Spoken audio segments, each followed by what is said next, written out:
twongeye kubaramutsa amahoro y'Imana. Turizera ko mumeze neza umwe wese aho aherereye.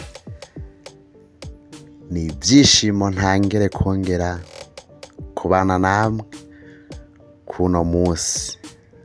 Turanezerewe cyane, turahimbawe cyane kubona Imana yongeye kudutera iteka ngo twongere tubane namwe, tube turayaga, tube turatera ryarenga. Rero turanezerewe mu byumve cyane, turanezerewe.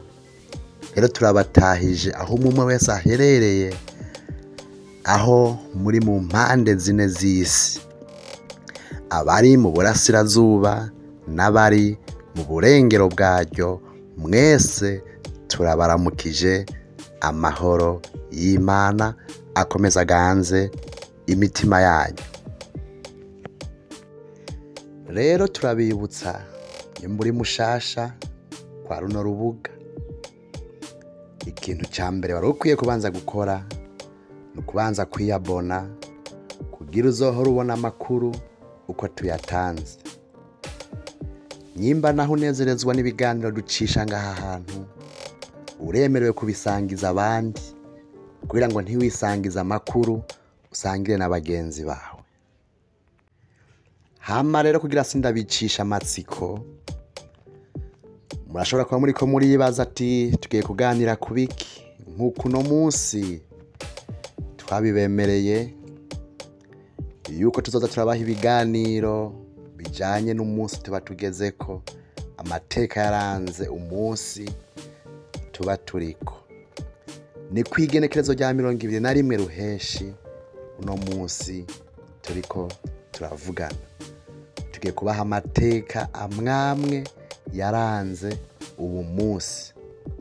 Ntitwoyavuga yose kuko umunsi urangwa n'amateka menshi. Nawe urafise amateka yawe yaranze nk'uno munsi, ariko turabatorokaniriza amakuru amwamwe mu buzima bw'isi, muri kahise, amateka yaranze uwo munsi.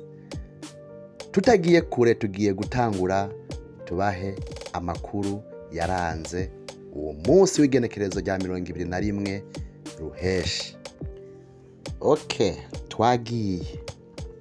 Itariki ya 21 ruheshi umwaka 1591 niho umuryango w'abemera Imana Katolika wibuka Saint Aloysius Gonzaga, umweranda w'umutaliyano yapfuye akiri muto cyane. Ati uwo mweranda bamwibuka kubera iki? Uwo mweranda yaharaniye cyane mu gukundisha abandi idini, ukwemera k'umuryango wa Eklezia Katolika.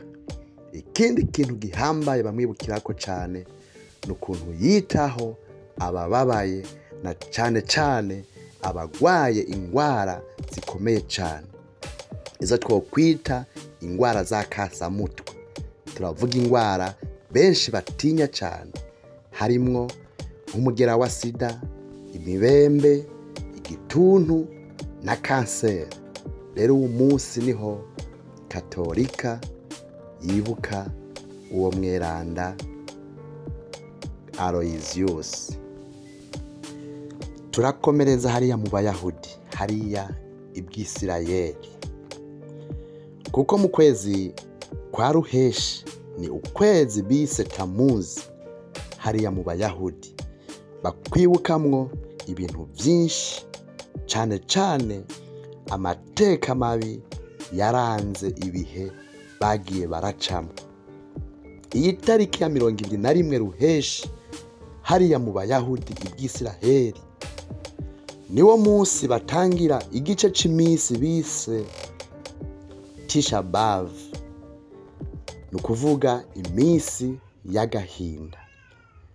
Nukuvuga batanguye imisi yo kwibuka ibihe bibi byaranze ico gihugu.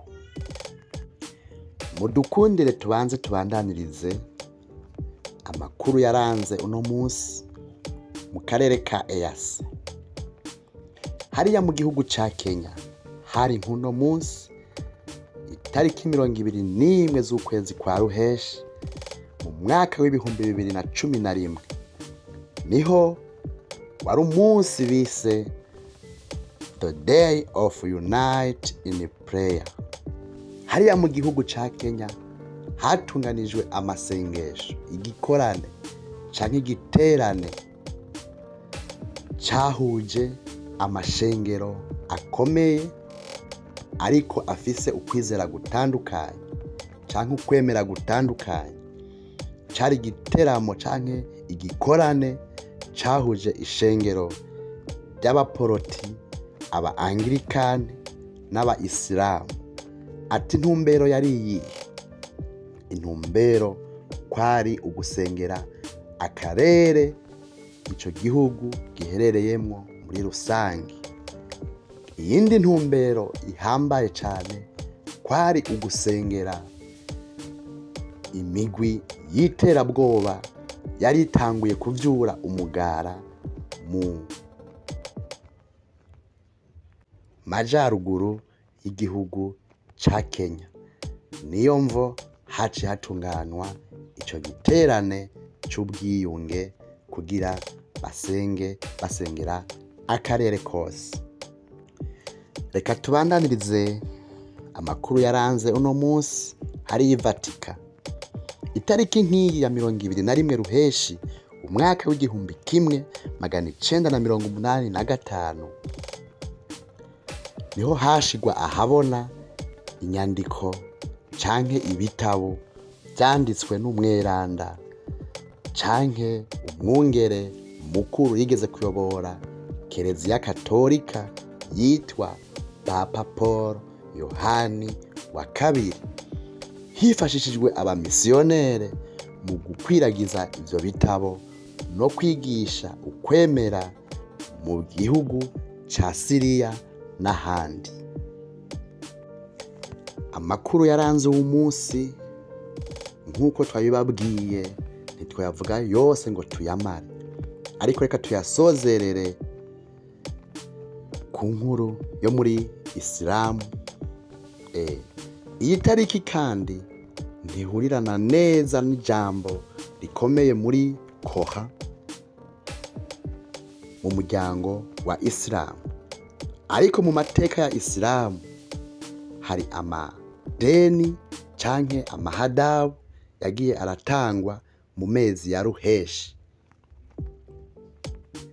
Mwayo mahadabu harimwo nk'inama zikomeye hagati y'aba Isilamu n'ibihugu vya Afrika y'ubuseruko. Iyindi hadabu hariho igikorwa co kubaka moske canke umusigiti wa mbere mu karere ka Kibaha muri Tanzania.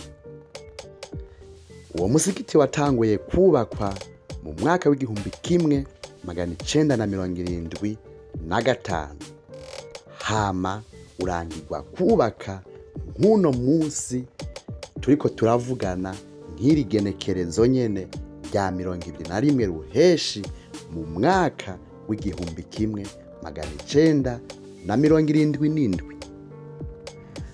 Aha akaba ariho dusoreje amakuru makuru yaranze uwo munsi w'igenekerezo rya 21 Ruheshi. Yari amakuru menshi, ariko ayo niyo twashoboye kubatororokaniriza kugira tuyabasangize.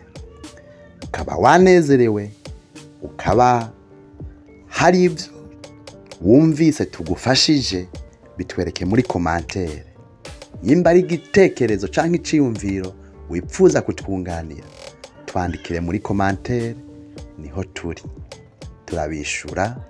Ari inyunganizi wipfuza kutwunganira, ari ibindi wipfuza kutubwira, urahawe ikaze kwa runo rubuga.